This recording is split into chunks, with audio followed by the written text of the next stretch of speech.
Hi guys, let's do a gel set together. The first thing I do with any of my clients when I have to do a gel set is I start with pushing back the cuticles, and I like to do it with this drill machine, and I use this tiny cuticle bit. I forgot what it's called. It just makes it easier, and it does multiple steps at a time. It pushes back the cuticle and lifts the proximal fold and all of that. It's just easier than using the cuticle pusher. I just prefer doing it. And then I did cuticle cutting. I just removed that. It's not basically the cuticle is the white thing on your nail. This is just the proximal fold and like the dry skin that's just like of no use. And only do it if you're comfortable with the cuticle nippers. If you're not, it's okay, you can just push back the cuticles and not do it if you're a beginner. Yeah, that's just like what I did in the beginning when I was not very comfortable with this tool. I just used to skip this process. And then I just buff the nail surface. I use this sanding band. It's I guess 180 grit sanding band. And this step is very important in your nail prep. Why? First, it just removes all the oil and everything like from the nail plate, and then it helps so much with the retention. And then I add the dehydrator and the primer again, a step very important. Then I just start with using the base gel, like the glue for the gel X application. And I use the Shills, all the products I use from Shills Professional. And then I just apply the gel X tips.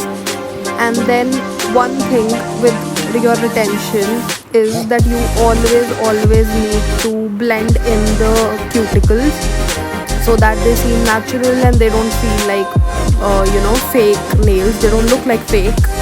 So yeah, and then I buff up the whole nail tip because it helps the nail paint adhere better to the nails. It doesn't peel off, it doesn't just chip off from your nails.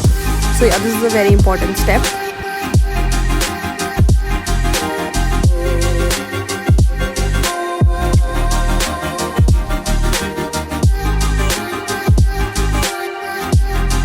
And then the next thing I do is I put some acetone on the cuticle area just to like melt in the tips. Then I start with using the base gel. I just like to add this extra layer. It's not important, you can go in with straight your nail paint, whichever gel base color you're using.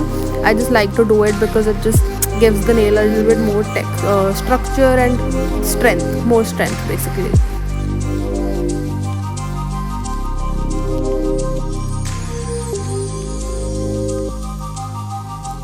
And then I went in with my base color that my client wanted. I'll add the shade number in the comments. I don't remember what it is, and don't judge how I'm recording because it's 1:32 a.m. right now. So yeah, I am gonna sound a little weird or whatever. So yeah. I did 2 layers of the base color that my client wanted, and I'm not doing the middle finger because it has some other base color and other design. So I'm skipping that for now. And guys, always make sure that you wipe off any excess gel that's on your skin, whether you're doing your own nails or your client's nail. It's very important, or else you are gonna get an infection, you are gonna develop some kind of allergy or something. So it's very important. And then I just started going in with the nail art.